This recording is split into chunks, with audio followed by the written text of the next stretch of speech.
Namaste. Hello, my dear lovely girls. A very good afternoon to all of you. Welcome again to my session. So, like you all must be wondering, right, that why I am here today. Pachu kem maro lecture aaj Monday na avyo. We are having our lectures on Wednesday and Thursday, right, according to the timetable. And our extra session is scheduled on Friday. But the thing is, like, due to the time inconvenience, like we do not have so much time as your exams are approaching. So the thing is, like, we have to rush up with your course. આપણે તમારો course જલ્દીથી પતાવવાનો છે because 2 unit આખા બાકી છે અને એમાંથી જે યુનિટ 3 છે alright it is very very lengthy. So like મારે તમને એ બધી ટોપિક્સ ડાયજેસ્ટ કરાવવા that takes a lot of time. So like from today onwards will be planning like to upload more than 1 session in a day. તો એકથી વધારે session if possible I will upload it. Alright, તો તમે એ checkout કરી શકો so that તમે તમારી preparations જલ્દીથી કરી શકો. All right, but from today we are starting from unit number 4. જે યુનિટ નંબર 3 છે એ આપણે સ્કીપ નથી કરવાનું. ધ થિંગ ઇઝ લાઈક એ યુનિટ છે દેટ ઇઝ વેરી લેન્ધી. તો મેં આ યુનિટ નંબર 4 છે એ minimum it will be completed within 6 lectures or say 5 lectures. Alright, પણ યુનિટ નંબર 3 છે એ વધારે લેન્ધી છે. So I have kept like પહેલાં આપણે યુનિટ નંબર 4 કમ્પ્લીટ કરી લઈએ and then we will proceed to unit number 3 at last. અને સૌથી વધારે ક્વેશ્ચન્સ લાઈક વેઇટેજ એ ચેપ્ટરનું વધારે છે. So like overall the thing is એ લાસ્ટમાં કરાવું તો તમને એક્ઝામ ટાઈમ સુધીમાં you do not forget that chapter, તમને બધું એ યાદ રહે. અને આપણે લાસ્ટમાં એક રિવિઝન સેશન તો કરવાનું જ છે કે જેમાં આપણે ઇમ્પોર્ટન્ટ ક્વેશ્ચન્સ ડિસ્કસ કરવાના છે, રાઈટ. એક્ઝામ ઓરિએન્ટેડ બધા ક્વેશ્ચન્સ અને એનું જ આપણે ડિટેલમાં એનાલિસિસ અને સ્ટડી કરશું. ઓલરાઇટ, તો આજથી આપણે યુનિટ નંબર 4 સ્ટાર્ટ કરશું. હવેના બધા લેક્ચર્સ મારા યુનિટ નંબર 4ના હશે. હજી એકવાર કહું છું, આપણે યુનિટ નંબર 3 સ્કીપ નથી કર્યું, but the thing is like unit number 3 વધારે લેન્ધી છે. અને હમણાં તમારું Diwali vacation like it is approaching soon. તો આઈ વિલ ફીલ લાઈક કે યુનિટ નંબર 4 છે એ અધૂરું રહી જશે. તો પછી દિવાળી પછી તમને એ આખું પાછું પહેલેથી રિવાઇઝ કરાવવું એની કરતાં બેટર કે I started before 2-3 days of Diwali so that after Diwali we do not have anything left.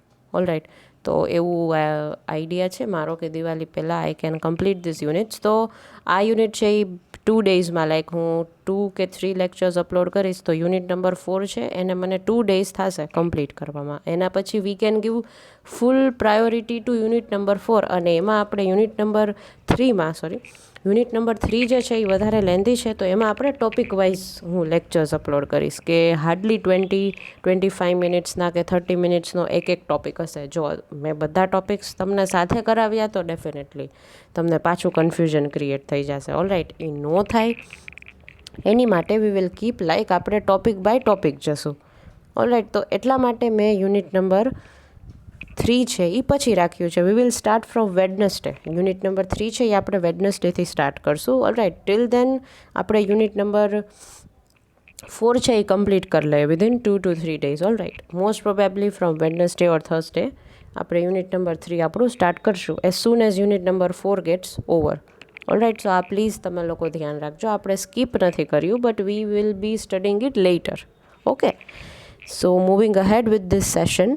તો તમારા યુનિટ નંબર 4નો જે સિલેબસ છે ઇટ લુક્સ લાઇક્સ ધીસ કે ભાઈ આમાં આપણે છે ને ઇન્સેન્ટિવ્સ અને પરફોર્મન્સ અપ્રેઝલની અને HR ડિસિપ્લિન્સની વાત કરવાની છે. The name of your chapter is Performance and Incentive Based Wage System and HR Moral and Discipline. એટલે આજે તમારું યુનિટ નંબર 4 છે ને એ 2 પાર્ટ્સમાં ડિવાઈડ થયું છે.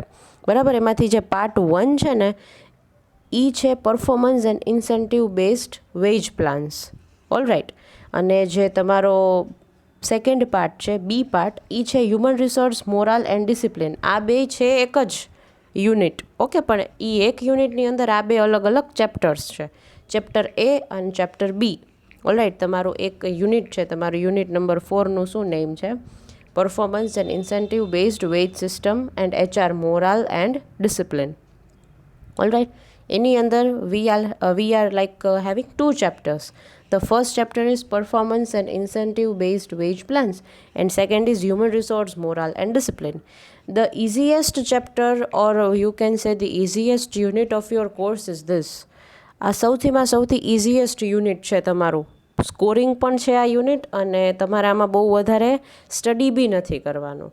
લાઈક દેર આર નો એની સચ ટેકનિકલ જાર્ગન્સ ટુ રિમેમ્બર કે કોઈ ટેકનિકલ વસ્તુ નથી. હા, આ જે યુનિટ નંબર 4 છે ને તમારું, એમાં સમ્સ આવે છે. તમારામાંથી આઈ ગેસ કોની પાસે બુક્સ અવેલેબલ છે કે બુક્સ અવેલેબલ નથી મને આઈડિયા નથી. ઓલરાઈટ, પણ તમારી બુક્સમાં તમે જો જોશો ને તો તમને છે ને લખેલું હશે કે લાઈક એમાં છે ને સમ્સ આપેલા છે. તો એ જે સમ્સ છે ને એ આપણે એચઆરમાં we do not need to study that Sam's.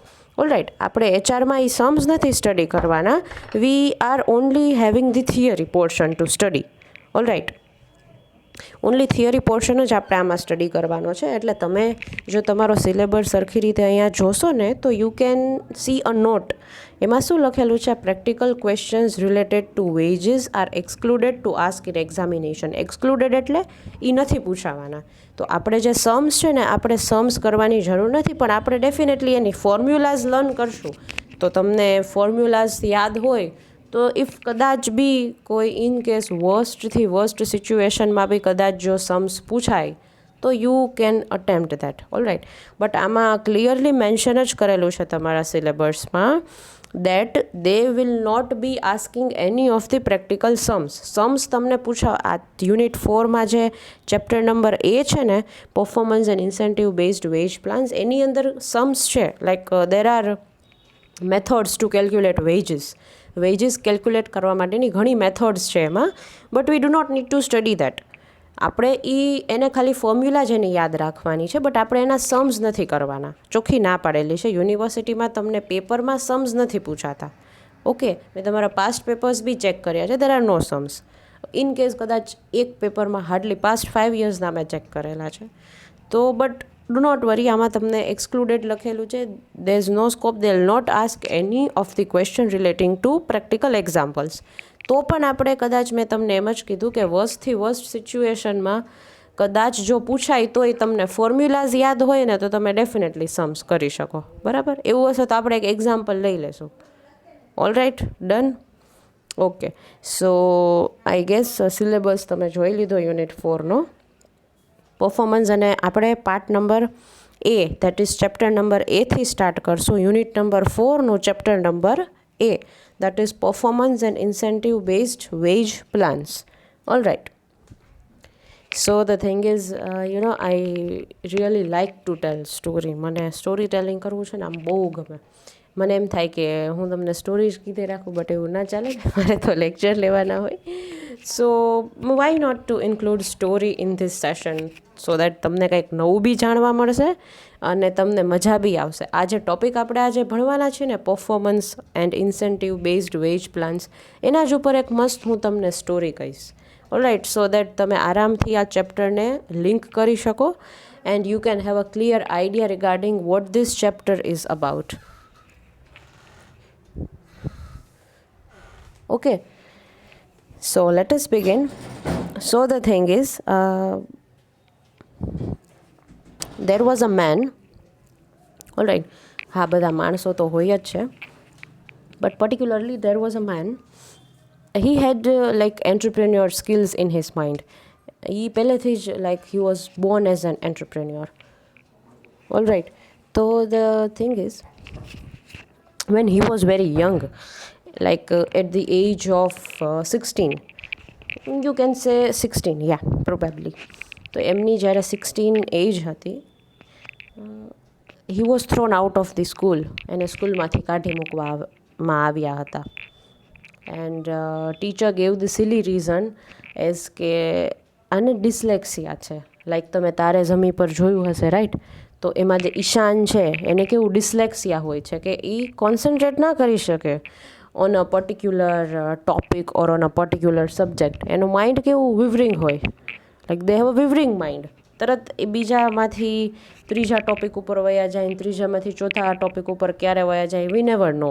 All right, so the thing is આ માણસને પણ ડિસ્લેક્સિયા હતું. તો એટ ધ એજ ઓફ 16 એમને સ્કૂલમાંથી કાઢી મૂકવામાં આવ્યા કે લાઈક હવે અમે આમને નહીં ભણાવી શકીએ. તો એમના મોમ અને dad they were very sad. પણ એ છોકરાએ પ્રોમિસ કર્યું એવું કે મોમ ડેડ, હું લાઈફમાં એવું જરૂરથી કંઈક કરીશ કે જેનાથી આ આખી દુનિયામાં હું રાજ કરીશ અને કંઈક નવી બેન્ચમાર્ક સેટ કરીશ. એ પ્રોમિસ છે ને ત્યારે એને એના મોમ ડેડને આપ્યું કે ભલે મારી આ વીકનેસ છે કે મને ડિસ્લેક્સિયા છે, પણ હું આને ઓવરકમ કરી અને I will definitely become a richest man in the world. Mark my words, richest man in the world. અને લાઈક બહુ મોટું મારું બ્રાન્ડ નેમ હશે, બહુ મોટી કંપની હશે. We all dream about that, right? બધાને આપણને ડ્રીમ્સ હોય અલગ અલગ to chase, and that is what it keeps us alive. So the thing is he decided, એને આ પ્રોમિસ આપ્યો. But now he was very clueless કે હવે એને કરવું શું. એને કહી તો દીધું જોશમાં ને જોશમાં કે ના ના, હું તો કંઈક એવું કરીશ કે મારું નામ બનશે દુનિયામાં. પછી એને એક વિચાર આવ્યો. એ રોડ પરથી, like he was passing by a road, એ રોડ પરથી જતા હતા. તો એમને સ્ટ્રીટ ઉપર છે ને જોયું, લાઈક એ ઇંગ્લેન્ડના છે. તો ઇંગ્લેન્ડની જે સ્ટ્રીટ્સ હોય ને પર્ટિક્યુલરલી, ત્યાં તમને ખબર હોય તો તમે મૂવીઝમાં ને બધે જોયું હશે કે વાયોલિન પકડી અને લોકો ત્યાં મ્યુઝિશિયન્સ જે બધા હોય એ લોકો લાઈવ પરફોર્મન્સીસ કરતા હોય, બેન્ડ હોય, એ લોકો ફૂટપાથ પર, like on the road side, we can say on the road side, ત્યાં સ્ટ્રીટ્સમાં બી એ લોકો બેઠા હોય અને આવી રીતે પરફોર્મ કરતા હોય. તમે આવું મૂવીઝમાં જોયું જ હશે. તો એને એક એવો માણસ જોયો કે he was playing on the flute. એ ફ્લ્યુટમાં હી વોઝ પ્લેઇંગ, બહુ મસ્ત ફ્લ્યુટ વગાડી. Then he started singing. એ માણસ ગાવા લાગ્યો. એટલે, અને હું આજે માણસની વાત કરું છું, like the boy who so this main. એક છોકરો, મેં તમને કીધું ને આપણે આ છોકરાની વાત કરીએ છીએ અત્યારે, કે 16 યરનો એક બોય હતો. એનું નામ છે રિચાર્ડ. રિચાર્ડ છે ને, એને ડિસ્લેક્સિયા છે. તો લાઈક એ સ્કૂલ ડ્રોપ આઉટ છે. 16 યર્સની એજ એને સ્કૂલમાંથી કાઢી નાખ્યા રિચાર્ડને. તો રિચાર્ડે એના પેરેન્ટ્સને પ્રોમિસ કર્યું કે હું લાઈફમાં કંઈક એવું કરીશ કે જેનાથી તમને પ્રાઉડ થશે અને આખું વર્લ્ડ ઉપર હું રાજ કરીશ અને હું વર્લ્ડનો રિચેસ્ટ મેન થઈશ. એવું એને રિચર્ડે પ્રોમિસ કર્યું.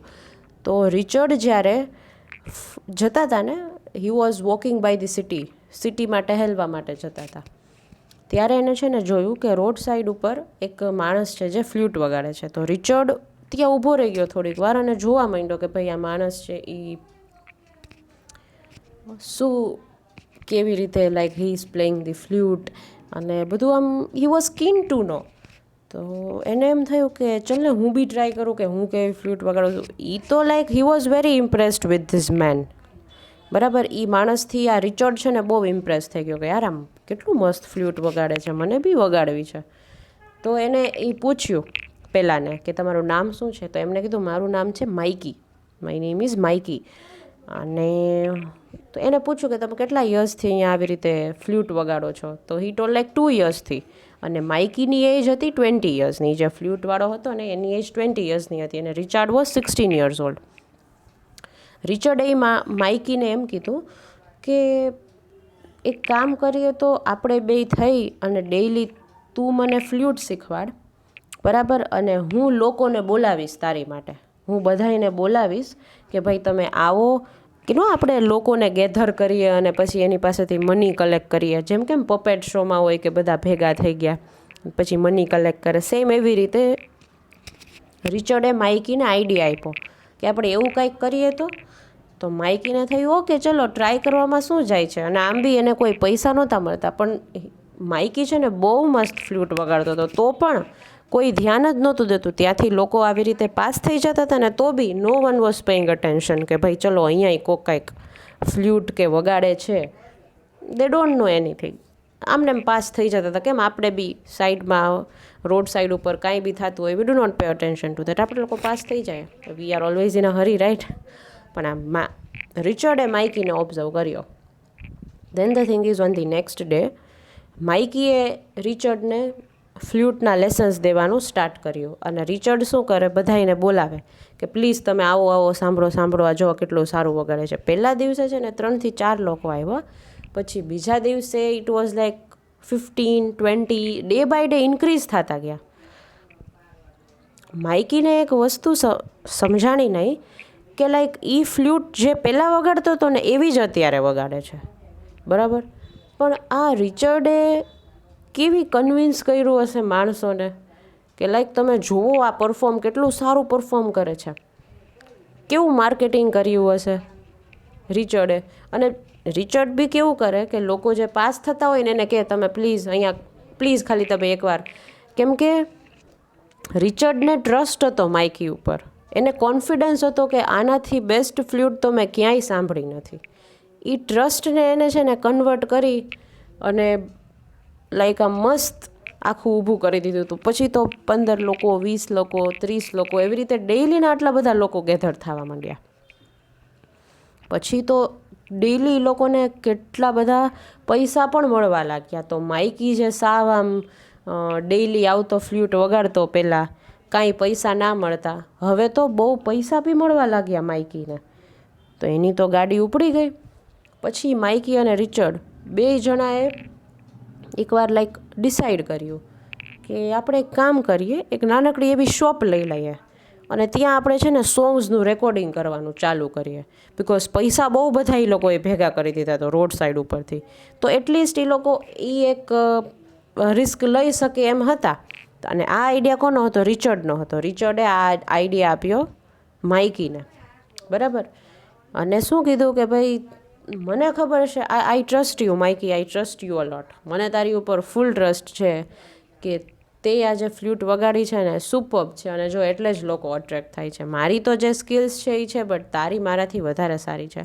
તો આપણે બે થઈને એક આ વસ્તુ એમ્પાયર આખું એક નાનકડી, ચલો ને એક શોપ તો ખોલીએ, પછી જોઈએ ક્યાં આપણને લઈ જાય છે.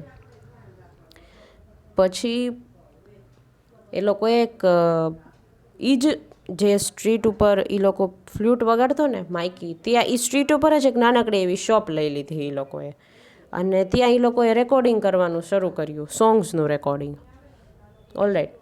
અને એ રેકોર્ડિંગ સ્ટુડિયો ધીરે ધીરે લાઈક એ નાનકડી એવી જે શોપ છે ને એ શોપ સ્ટુડિયોમાં ક્યારે કન્વર્ટ થઈ ગઈ ને સુપર્બ. એમ કે મેં તમને ના કીધું, રિચર્ડ છે ને એ પહેલેથી જ he was an entrepreneur mind, કે ભાઈ એને તરત જ વિચાર આવ્યો કે આનું સારું છે તો આમાંથી આપણે કઈ રીતે વધારે પૈસા કરી શકીએ. He was only 16 years old, તોય he got that idea.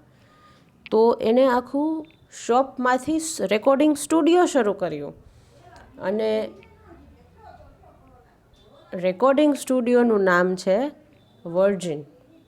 Alright, virgin recording studio. અને વર્જિન લેબલ્સ અત્યારે એટલું બધું ફેમસ છે કે ધ રોલિંગ સ્ટોન્સ કરીને તમે યુટ્યુબમાં જો વિડીયોઝ જોશો ત્યાં વર્જિનનું છે, એ લોકોનું છે. પણ 2009માં આ જે વર્જિન સ્ટુડિયો છે ને બહુ સારું, એનું બહુ જ સારું ચાલ્યું. બટ 2009માં એણે સોલ્ડ કરી દીધું $1 billion રિચર્ડે. પણ હાર ન માની, એણે કીધું કાંઈ વાંધો નહીં, હું કંઈક બીજું એવું નવીન કરીશ. તો 2009 પછીની જે એની જર્ની છે ને એકદમ સક્સેસફુલ છે. એણે શું કર્યું, વિર્જિને એરપ્લેન્સ બનાવવાનું સ્ટાર્ટ કર્યું. વિર્જિન ગેલેટિક નામ આપ્યું એની કંપનીનું, વિર્જિન ગેલેટિક, કે જેમાં એ એવું એરક્રાફ્ટ એ લોકો ડિઝાઇન કરે છે કે આપણે કેવું હોય કે ભાઈ નવા નવા આપણે લોકો એરક્રાફ્ટમાં એરપ્લેનમાં બેઠા હોય ને તો બધા એમ જ કે મને છે ને વિન્ડો સીટ જ જોઈએ છે, કેમ કે ત્યાંથી સિટીનો જે આખો વ્યૂ છે ને બહુ મસ્ત આવે. પણ રિચર્ડ બ્રેન્સનનો શું આઈડિયા છે, તો એ એનું એવું વિચારવું છે કે એવી ફ્લાઇટ બનાવીએ જેની નીચે પણ ગ્લાસ ફ્લોરિંગ હોય કે ગ્લાસ સીલિંગ હોય. ઓલરાઈટ. અને એ એરક્રાફ્ટમાં જો લોકો બેસે તો એ લોકોને 360 વ્યૂ આખો આવે, બરાબર. આખું કાચનું એનું એરપ્લેન બનાવવાનું સપનું છે. એને એક લોન્ચાઈ કર્યું હતું બટ એ ફેલ ગયું. અત્યારે એને ટાઈઅપ કરેલું છે, બ્રિટિશ એરવેઝ છે એ એનો કોમ્પિટિટર છે અને એની જ સાથે ટાઈઅપ કરી લીધું છે. તો like they are planning to launch this type of new airplane. નવું આવું ફ્લાઇટ એ લોકો લોન્ચ કરવાની એની ઘણી બધી જે પ્રોસેસ છે એ ચાલે જ છે. તો કેવું કે ધીસ ઇઝ લાઈક ગુડ, બરાબર. તો એને વર્જિન ગેલેક્ટિક સ્ટાર્ટ કર્યું. પછી એને મોબાઈલ અને ટેલિફોન લાઈક ટેલિકમ્યુનિકેશન ઇન્ડસ્ટ્રીમાં એ આવ્યા. તો એને મોબાઈલ્સ મેન્યુફેક્ચર કરવાનું સ્ટાર્ટ કર્યું, વર્જિન મોબાઈલ્સ. બધાએ સાંભળ્યું જ હશે વર્જિન મોબાઈલ્સ, તો આ બહુ જ ફેમસ હતું. લાઈક હજી બી ત્યાં તમે યુએસએમાં જાઓ, કેનેડામાં જાઓ, જર્મનીમાં જાઓ, ત્યાં હજી છે જ virgin mobiles. It is there, right. આપણે ઇન્ડિયામાં હજી નથી. ઇન્ડિયામાં ત્યારે હતું બહુ પહેલાં, હવે નથી. ઓકે, તો પછી વર્જિન મોબાઈલ્સ, તો તમે જુઓ કે એનું કેટલી અલગ અલગ. પછી એને હાર્ડ રોક કેફેની જે ફ્રેન્ચાઇઝી છે ને, એ પણ આ રિચર્ડ બ્રેન્સને લઈ લીધી. અને અત્યારે એ 62 યર્સની એની એજ છે, તોય he is full of energy. એ એટલો બધો એનર્જેટિક માણસ છે કે હજી એ ગોતે છે કે નવી નવી હજી કેટલા બિઝનેસ હું સ્ટાર્ટ કરી શકું. બરાબર. તો એને શું કહેવાય કે like he is a main with a golden heart. Like સમજો, એનું બહુ મિડલ ક્લાસ ફેમિલીમાંથી હતો. એની પાસે અત્યારે ઇન ટોટલ થઈને 20 થી 25 કંપનીનો એ ઓનર છે. અને he is a richest man. એ રીચમાં રીચ ગણાય છે, Richard Branson. Alright, you can search it on the Google. તમે ગૂગલમાં સર્ચ કરી શકો. એની એક ઓટોબાયોગ્રાફી પણ છે, ફાઇન્ડિંગ માય વર્જિનિટી બુકનું નામ છે, જેમાં મેં આ એક ઇન્સિડન્ટ છે એની બુકમાંથી જ લીધેલો છે. બરાબર. હવે મારું ઇન્ટેન્શન શું તમને આ કહેવાનો સ્ટોરી, તો કે રિચાર્ડ બ્રેન્સનની જેટલી બી કંપનીઝ છે ને, એનું વર્કિંગ પેટર્ન, વર્કિંગ એન્વાયરમેન્ટ તમને હું કહીશ ને, તો તમે ડેફિનેટલી એમ કહેશો કે મારે જવું તો આ જ કંપનીમાં છે. ઓલરાઈટ. તો કેવું છે કે એની કંપનીમાં એ લોકોની શું પોલિસીસ છે કે 1 મહિનાની છે ને, વરસમાં 1 મહિનાની લીવ એમ્પ્લોઈઝને એ આપે. બરાબર. કે 1 મંથની તમે છુટ્ટી લઈ લ્યો, તમારી સેલરી નહીં કપાય. સેલરી નથી કપાતી એ લોકોની, પણ 1 મંથની લીવ. તમે જાઓ આરામથી જલસા કરો, તમારા ઘરે રેસ્ટ કરો. તમારે ક્યાંય બહાર ફરવા જવું હોય તો એ ખર્ચો કંપની ઉપાડશે, પણ કંપનીમાં તમે 1 મહિનો ન દેખાવા જાઓ.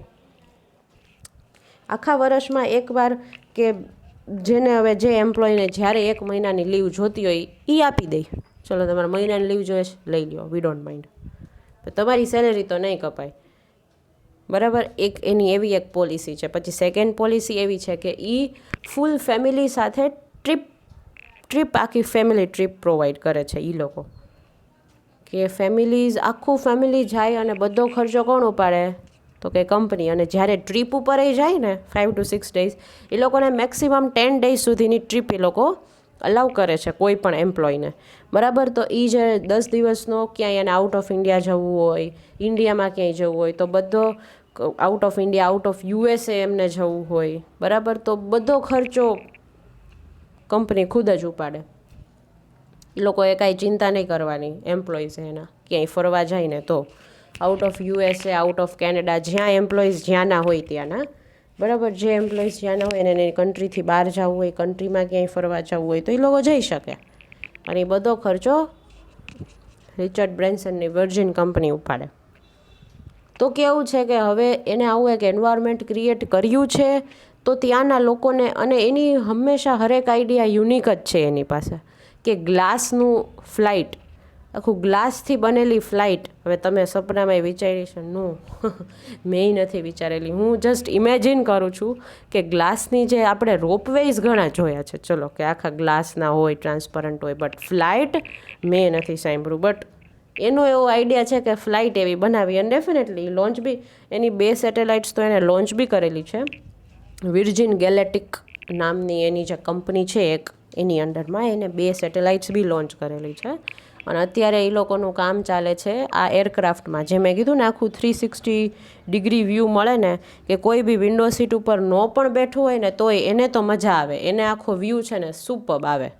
એવું ટાઈપનું એને આખું મસ્ત ફ્લાઇટ બનાવવાનો વિચાર કરે છે. લાઈક ધીસ મેન રિચાર્ડ બ્રેન્સન, એને ખબર છે કે એને કઈ કઈ કન્ડિશન્સથી એ બહાર આવ્યો છે, તો એના એમ્પ્લોઈઝને એ બિલકુલ સફર નથી કરવા દેતો. હા, એ એક છે કે ભાઈ time to time work complete થઈ જાય ને પછી કાંઈ ચિંતા નહીં. ઓબ્વિયસલી બધી કંપનીઝમાં એ જ હોય. અહીંયા ફ્લેક્સિબિલિટી છે. તમારે જ્યારે કામ કરવું હોય, તમારે આખો દિવસ તમે ન આવો કાંઈ વાંધો નહીં. તમે રાતે કામ કરો છો, તમે આખી રાત કામ કરો, ડઝન્ટ મેટર. તમારી ઈચ્છા પ્રમાણે તમે કામ કરો. એવું નહીં કે તમે બસ આ ઓફિસ ટાઈમિંગ છે તો એ જ ટાઈમે આવી ગયા, 9 to 7, 9 to 7, 10 to 7, 10 to 7. એવું કાંઈ નથી કે you can go at any point of time, but target એ દિવસનું જે તમારું વર્ક છે ને એ તમારે કમ્પ્લીટ કરવું જોઈએ. બસ તમે રાતે 12 વાગ્યા સુધી જાગીને કરો છો એ તમારી ઉપર છે. 12 વાગ્યા પછી એ લોકોનો બીજો ડે સ્ટાર્ટ થઈ જાય. ઓલરાઈટ, તો એવી રીતે આખું એ લોકોનું હોય છે. 12 વાગ્યા સુધી તમે કમ્પ્લીટ કરી દો એને વર્ક. તમે ભલે ને 11 વાગે શરૂ કરો, તમારામાં 1 કલાકમાં કમ્પ્લીટ થઈ જાય એવી એફિશિયન્સી હોય તો તમે 1 કલાકમાં કમ્પ્લીટ કરી દો. એને તો 12 વાગ્યા સુધીમાં એ દિવસનો ટાર્ગેટ તમારે કમ્પ્લીટ કરીને દઈ દેવાનો. દેટ્સ ઇટ, પૂરું. પછી તમે જે કરો એ 9 to 7 જવું હોય તો 9 to 7 જાઓ, વોટ એવર યુ ડુ. બસ એનું એ દિવસનું જે કામ છે ને એ કમ્પ્લીટ થઈ જવું જોઈએ. તો આજે બધા પોઈન્ટ્સ મેં શું કામ તમને કીધા, કેમ કે હવે આપણે આ ચેપ્ટરમાં છે ને ઇન્સેન્ટિવ્સ ઉપર સ્ટડી કરવાનું છે. હવે ઇન્સેન્ટિવ્સ એટલે શું કે અપાર્ટ ફ્રોમ સેલેરી, સેલેરી તો કેવું મને મળે જ છે, પણ સેલેરીની સિવાય મને શું બધી વસ્તુ કંપની તરફથી મળે છે, બેનિફિટ્સ કહી લ્યો કે રિવોર્ડ્સ કહી લ્યો કે કમ્પેન્સેશન કહી લ્યો, બરાબર. આ બધી વસ્તુને હું શું કહીશ તો કે ઇન્સેન્ટિવ્સ. આજે હવે જે ઇન્સેન્ટિવ્સ છે ને એ બહુ નેરો ટર્મ છે, બરાબર. પણ જે કમ્પેન્સેશન છે ને એ બહુ બ્રોડ ટર્મ છે. કમ્પેન્સેશનની અંદર આપણે ઇન્સેન્ટિવ્સ અને બેનિફિટ્સ આવે. ઓલરાઈટ, આપણે આના ઉપર ડિટેલ સ્ટડી કરશું, પણ this is like a kind of introduction to you કે what it is meant by incentives. હવે આપણે performance and incentive based wage system, આપણો જે પહેલું ચેપ્ટર છે તમારા યુનિટ નંબર 4નું, that is performance and incentive based wage system, એ આપણે સ્ટડી કરશું આજે, બરાબર. તો ધ રીઝન ઇઝ કે મારે આ તમને સ્ટોરી શું કામ કહેવી પડી, તો કે એટલા માટે કે તમને ખબર પડે કે આવા ટાઈપની કંપનીઝ છે ઇન્ડિયામાં, અને સેકન્ડલી એ લોકોની HR પ્રેક્ટિસીસ કેવી છે, બરાબર. આપણે જો ઓફલાઈન મોડમાં હોત તો ડેફિનેટલી હું તમને ડેઈલી એક સ્ટોરી કહેત, બટ કોર્સ બી કમ્પ્લીટ વહેલો કરવાનો છે. ઓલરાઈટ, તો થોડીક આ લિમિટેશન છે. મેં તમને આજે આ સ્ટોરી શેર કરી. That was for Virgin group of companies, અને એના ઓનર છે રિચાર્ડ બ્રેન્સન. ઓલરાઈટ, તો જે performance and incentive based wage system છે એ શું છે? ઇન્સેન્ટિવ્સ છે ને, મને એક્સ્ટ્રા સેલેરી સિવાય મને એક્સ્ટ્રા જે વસ્તુ મળતી હોય ને એને ઇન્સેન્ટિવ્સ કહેવાય, બરાબર. હવે એ be it a monetary thing or non monetary thing.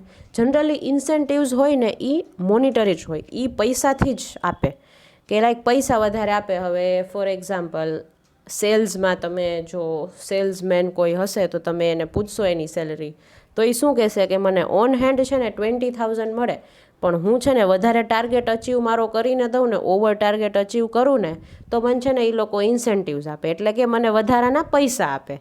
એને શું કહેવાય તો કે ઇન્સેન્ટિવ્સ કહેવાય. Clear? I hope this is clear to you all. અને એને ઇન્સેન્ટિવ્સ છે એ આપણે કોના બેઝિસ ઉપર આપીએ તો કે પરફોર્મન્સના બેઝિસ ઉપર, કે જો પરફોર્મ સારું કરે ને તો જ હું એ જ માણસને ઇન્સેન્ટિવ્સ આપીશ. હવે જો પરફોર્મન્સ એનું સારું નહીં હોય તો હું એ માણસને ઇન્સેન્ટિવ્સ નહીં આપું. સિમ્પલ. મને જે માણસનું પરફોર્મન્સ ગમશે ને એને જ હું ઇન્સેન્ટિવ્સ આપીશ. એટલે make this clear in your mind કે ઇન્સેન્ટિવ્સ એને જ અપાય કે જેનું પરફોર્મન્સ સારું હોય. Okay, alright. I hope this is clear to. આ તમને આ ચેપ્ટરનો મિનિંગ ક્લિયર હોવો જોઈએ કે what we are going to study. We are going to એવી આપણે વેજ સિસ્ટમની અલગ અલગ મેથડ સ્ટડી કરવાના છીએ, બરાબર, કે જેમાં પરફોર્મન્સના બેઝિસ ઉપર કંપનીવાળા ઇન્સેન્ટિવ્સ આપતા હોય. તો એ ઇન્સેન્ટિવ્સ એ લોકો કઈ રીતે કેલ્ક્યુલેટ કરતા હોય, એ લોકો કઈ રીતે ઇન્સેન્ટિવ્સ આપતા હોય, ઇન્સેન્ટિવ્સ કેલ્ક્યુલેટ કરવાની કેટલી different methods we have with us. V are going to study all of that things in two this chapter. Okay, so let us move ahead with this. So we'll take the introduction first. From the point of view of modern industrial economy, the question of incentives and performance-based payments has gained importance. Employees and employers present opinions contrasting to each other. Employees believe that they are being exploited. હવે આ performance based wage system આવ્યું ક્યાંથી? તો like the thing is, પહેલાં જે તમે થોડાક years પહેલાં કંઈ ઇન્સેન્ટિવ્સ જેવું કંઈ હતું નહીં, બરાબર. ઇન્સેન્ટિવ્સની જે સિસ્ટમ છે ને એ સૌથી પહેલાં જો અડોપ્ટ કરી હોય ને તો એ TCS વાળાએ કરી છે. ઇન્ડિયાના કોન્ટેક્સથી જો હું તમને કહું તો આ જે ઇન્સેન્ટિવની જે મેથડ કે સિસ્ટમ છે ને એ TCSવાળાએ કરી છે, Tata Consultancy Services, okay, to be precise. તો ધ થિંગ ઇઝ, પહેલાં તો એ લોકો સેલેરી જે ફિક્સ હોય ને કે હાલો ભાઈ મારી સેલેરી 10,000 ફિક્સ હોય, મને 10,000 મળી જાય, ભલે ને મેં સારું કામ કરેલું હોય, મારા મતે મેં જે ટાર્ગેટ છે ને એ વધારે મેં અચીવ કર્યો છે, તોય મારી સેલેરી કેવી, મારી સેલેરી 10,000 નક્કી કરી હોય તો મને 10,000 આપે, ભલે હું ગમે એટલું સારું પરફોર્મન્સ કરું કે ન કરું, ડઝન્ટ મેટર વિથ દેટ. પણ મારું કેવું છે, મારી સેલેરી કંપનીવાળાએ એટલી નક્કી કરી છે તો કંપનીવાળા મને 10,000 દઈને છૂટા. ઓકે, પહેલાં એવું હતું. હવે ધીરે ધીરે કેવું થયું કે એમ્પ્લોઈઝને કંઈક એક્સ્ટ્રા એ લોકોને ધીરે ધીરે એમ થતું ગયું કે યાર હું તો આ કંપનીમાં કેટલા યર્સથી કામ કરું છું, હું તો આ મેં કંપનીને કેટલા મારા યર્સ આપેલા છે, હું ટાર્ગેટ એ લોકોના ટાઈમ ટુ ટાઈમ ફૂલફિલ કરી દઉં છું, ઓવર ટાર્ગેટ ક્યારેક અચીવ કરી લઉં છું, તો મને કાંઈક તો એક્સ્ટ્રા મળવું જોઈએ ને. તો ધીરે ધીરે કેવું એમ્પ્લોઈઝને એમ થતું ગયું કે આ લોકો તો યાર સાવ અમને કેવું લૂછી જ નાખે છે, એવું માઇન્ડસેટ આખું એક ક્રિએટ થતું ગયું. અને હજી તમે જોશો ઘણા એવું બોલતા હશે. એટલા માટે આ નવી સિસ્ટમ આવી, that is performance and incentive based wage system, કે આપણે સેલેરી તો આપો એમ્પ્લોયને, ચલો સેલેરી આપો, પણ એ લોકોને ક્યારેય એવું ન ફીલ થાય કે ભાઈ આ કંપની અમને કામ જ કરાવી રાખે છે પણ સામે કાંઈ આપતી નથી બીજું. એટલે એ લોકોએ આ લોન્ચ કર્યું કે જો તમે પરફોર્મન્સ સારું કરશો ને તો તમને વધારે સારા ઇન્સેન્ટિવ્સ મળશે, બરાબર, તમને અમે સેલેરી કરતાં વધારે પૈસા આપશું, બીજા સેલેરી તો આપશું જ પણ એના એડિશનમાં અમે તમને બીજા પૈસા આપશું, વધારાના પૈસા. એને એ લોકોએ શું, એનું નામ શું આવ્યું તો કે ઇન્સેન્ટિવ. Okay, clear. એટલા માટે આખો આ કન્સેપ્ટ આવ્યો performance and incentive based veg સિસ્ટમનો, કે ક્યારેય કોઈને એવું ના ફીલ થવું જોઈએ કે ભાઈ મેં જે પરફોર્મન્સ કર્યું છે, મારું જે પરફોર્મન્સ હતું એ બેસ્ટ હતું પણ મને એની સામે કાંઈ મળ્યું નહીં, એવું એ લોકોને ફીલ ન થવું જોઈએ. એટલા માટે આનો કન્સેપ્ટ આવ્યો, બરાબર. આઈ hope this is clear to you all. Introduction તમને ક્લિયર થઈ ગયું હોય. હવે આપણે મિનિંગ ઉપર જઈએ. મિનિંગમાં છે ને આપણે બે અલગ અલગ મિનિંગ સ્ટડી કરવાના છે. The first is performance based pay and the second one is incentive wage system, બરાબર. આપણે આ બે સ્ટડી કરવાના છીએ. એક તો પરફોર્મન્સ બેઝડ પે, કે પરફોર્મન્સ બેઝડ પે એટલે શું, કે જેવું મારું પરફોર્મન્સ હોય ને એવું મને પેમેન્ટ મળશે, બરાબર. As the name implies, performance based pay is compensation that's tied to employees contribution to a company. Think of a car salesperson who works on commission. If no cars sell that day, the business doesn't generate revenue. So the employees don't either. મેં તમને cells પર્સનનું પહેલાં બી example આપ્યું. હવે performance based pay છે ને એને સમજવા માટે આપણે એક એક્ઝામ્પલ લઈ લઈએ. તમે કોઈ એક સેલ્સમેન કે કોઈ પણ એક સેલ્સ પર્સનને તમે જોઈ લ્યો, બરાબર. હવે એ આખો દિવસ એનું કેવું સેલિંગમાં જાય, ડોર ટુ ડોર સેલિંગ હોય કે પછી ડિસ્ટ્રીબ્યુટર ટુ ડિસ્ટ્રીબ્યુટર સેલિંગ હોય. હવે આ બધું જ જવા દો, સિમ્પલ એક જે કાર, બરાબર, કારનો સેલ્સ પર્સન હોય એનું તમે વિચારી લો કે જે કાર વેચતો હોય, બરાબર. તો આખા દિવસમાં એક પણ કાર નહીં વેચાણી હોય, આખા દિવસમાં એ બધે ફર્યો, બધે રખડો, પણ ક્યાંય મેળ જ ન પડ્યો, કોઈએ કાર જ ન લીધી, તો એ કંઈ કાર લઈને ન ફરે, બરાબર. એ કંઈ કાર લઈને નહીં ફરે. એટલે હું તમને એમ કહું છું કે એ કાર એની ન વેચાણી, એટલે કે એ સેલ્સ પર્સન છે પોતે, તો એ કંપની તરફથી કેવા જતો, એ બધી અલગ અલગ XYZ કંપની છે કાર. હવે for example XYZ car company છે, એનો આ સેલ્સ પર્સન છે. એ હવે ગયો કે ભાઈ બધાને અપ્રોચ કરે છે એના કસ્ટમરને કે અમારી પાસે આવી આવી કારની વેરાયટીઝ છે, તમે પ્લીઝ શોરૂમ આવીને જોઈ જાઓ કેવી છે કેવી નહીં. બધા આવ્યા પણ કોઈ કાર છે ને એ સેલ ન થઈ. તો એનું શું મિનિંગ? તો લાઈક આખો દિવસમાં એને એક પણ કાર જ સેલ ના થઈ, તો હવે કંપનીને તો કાંઈ રેવન્યુ જનરેટ થયો નહીં. તો ભાઈ કંપની શું કામ એને પૈસા આપે? કેમ કે કંપની પાસે જ રેવન્યુ જનરેટ નથી થયો. કેમ કે પરફોર્મન્સ બેઝડ પે શું કહે છે કે હું એમ્પ્લોઈઝને સેલેરી એવી રીતે પ્રોવાઈડ કરીશ, બરાબર, એના પરફોર્મન્સના બેસિસ ઉપર. જો એને પરફોર્મ નહીં સારું કરેલું હોય તો હું એને સેલેરી નહીં આપું, પેમેન્ટ નહીં આપું. જો એને સારું પરફોર્મ કરેલું હશે તો હું એને પેમેન્ટ આપીશ. All right, that is performance based pay. અને second is incentive wage system. બરાબર, આ જે પરફોર્મન્સ બેઝડ પે છે ને, બરાબર, એમાં કોઈ સેલરી ન હોય, ફિક્સ્ડ સેલરી ન હોય. આ ઘણી કંપનીઝ છે કે જે લોકો કેવું કે ભાઈ એ લોકોને એક ટાર્ગેટ આપી દીધો કે તમારે મહિનામાં 6 થી 7 તમે જો મશીન સેલ કરશો ને, કે હવે ફોર એક્ઝામ્પલ તમે એક મશીન એક દિવસે વેચ્યું તો તમને 7,000 રૂપિયા એ પર મશીન તમને મળી જશે. પણ જો તમે કાંઈ સેલિંગ ન કર્યું તો તમને એ દિવસનું કાંઈ નહીં મળે. એને શું કહેવાય? Performance based system. બરાબર, એને શું કહેવાય? પરફોર્મન્સ બેઝડ પે ઓર પરફોર્મન્સ બેઝડ પે સિસ્ટમ. આ વસ્તુ ક્લિયર થઈ તમને? એની કાંઈ સેલરી ફિક્સ ન હોય કે ભાઈ આટલી જ સેલરી, કંઈ સેલરી જેવું જ ન હોય, સેલરી સ્ટ્રક્ચર જ ન હોય. એને ચોખ્ખું કહી દીધું હોય જો તમે આખા દિવસમાં આ એક મશીન તમે વેચશો ને તો તમને છે ને 7,000 રૂપિયા આપશું. જો તમે આખા દિવસમાં કાંઈ મશીન ન વેચ્યું ને, અમે તમને કાંઈ નહીં આપીએ. એવી રીતે પરફોર્મન્સ બેઝડ પે હોય. હા, અમુક બેઝિક સેલરી નક્કી હોય કે 3,000 કે 5,000 કે વોટ એવર, પણ જે ઇન્સેન્ટિવ્સ બને ને એના કે ભાઈ ફોર એક્ઝામ્પલ વધારેના એના પૈસા, એ તો એ જો ટાર્ગેટ અચીવ કરે ને તો જ મળે. ડન. તો આ પરફોર્મન્સ બેઝડ પેમાં કન્ફ્યુઝ ન થતા. અને second is incentive wage system. Wage incentive refers to the performance-linked compensation paid to improve motivation and productivity. It is the monetary inducements offered to the employees to make them perform beyond the acceptance standards. According to the National Commission of Labour, wage incentives are extra financial motivation. હવે performance based pay શું કહેતો હતો કે employ જેવું perform કરશે ને એવું એને પેમેન્ટ મળશે. હવે ઇન્સેન્ટિવ વેજ સિસ્ટમ કેવું કહે છે કે એણે જો સારું પરફોર્મ કર્યું ને તો એને એટલા રૂપિયા તો મળશે જ જેટલા આપણે નક્કી એની સાથે કરેલા છે, પણ સાથે સાથે એને આપણે એક ઇન્સેન્ટિવ્સ આપશું, એટલે કે એક્સ્ટ્રા અમાઉન્ટ આપશું, જેના લીધે એને કેવું મળશે? મોટિવેશન મળશે કે હા ભાઈ ચલો મેં કંઈક સારું કામ કર્યું ને તો જો મને મારી કંપનીએ ઇન્સેન્ટિવ્સ આપ્યા, વધારે મારી સેલરી કરતાં મને એણે વધારે પેમેન્ટ આપ્યું. બરાબર. So what it is termed as કે ભાઈ એને મને એક્સ્ટ્રા ઇન્સેન્ટિવ પ્રોવાઈડ કર્યું એ કંપનીએ.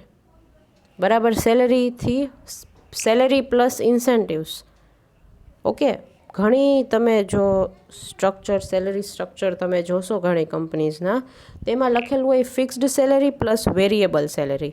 એ જે વેરિયેબલ સેલરી છે ને એને ઇન્સેન્ટિવ્સ કહેવામાં આવે છે. Okay, alright.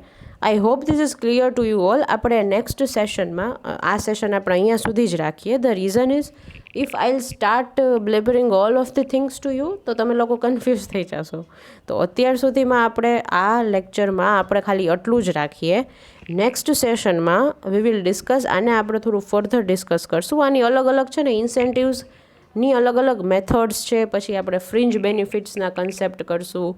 નેક્સ્ટ સેશનમાં આપણે ideal characteristics of a veg system, કે ભાઈ કોઈ કંપનીનું જે વેજ સિસ્ટમ કે સેલરી સિસ્ટમ હોવી જોઈએ એ કેવી હોવી જોઈએ.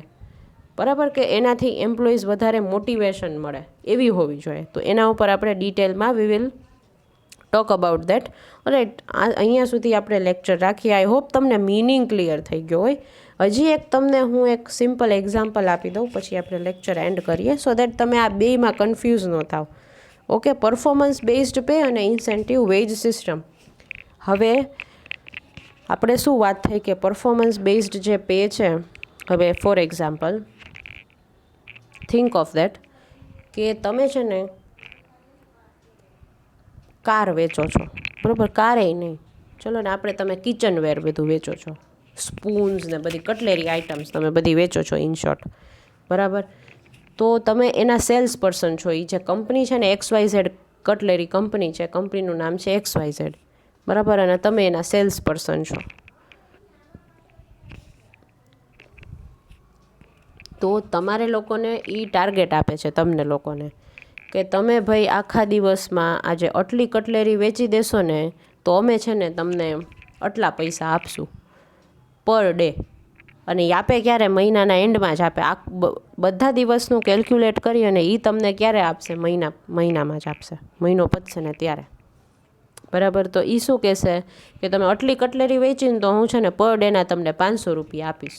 જો તમે આટલી કટલેરી વેચીને એનાથી તમે જો વધારે વેચી તો હું તમને વધારે પેમેન્ટ આપીશ. એ જે વધારે પેમેન્ટ એણે આપવાની વાત કરી એને હું શું કહીશ, ઇન્સેન્ટિવ વેજ સિસ્ટમ, બરાબર. અને એને શું કીધું કે તમે આટલી કટલેરી વેચી દેશો ને તો અમે તમને આટલા પૈસા આપશું. તો એ કેવું, પરફોર્મન્સ બેઝડ પે. હું જેટલું સારું પરફોર્મન્સ આપીશ ને મારી કંપનીમાં, ને પરફોર્મન્સ ક્યાં આપવાનું છે, મારે વર્કમાં પરફોર્મન્સની વાત થાય છે, ડાન્સ ને મ્યુઝિકની પરફોર્મન્સની વાત નથી થતી, બરાબર. શેના પરફોર્મન્સની વાત થાય છે, તો કે વર્ક પરફોર્મન્સની.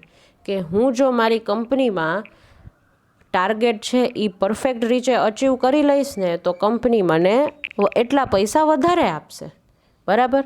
અને એ જે વધારે પૈસા મને કંપની આપશે એને હું શું કહીશ, તો કે ઇન્સેન્ટિવ વેજ સિસ્ટમ કહીશ, બરાબર. ઇન્સેન્ટિવનો મિનિંગ જ મેં તમને સ્ટાર્ટિંગમાં કીધો. Incentive means more than salary, addition to the salary, whatever amount company pays to the employees is termed as incentives. સેલેરીથી વધારે મને જે પણ કોઈ અમાઉન્ટ કંપની તરફથી મળે છે એને હું શું કહીશ, તો કે ઇન્સેન્ટિવ્સ કહીશ.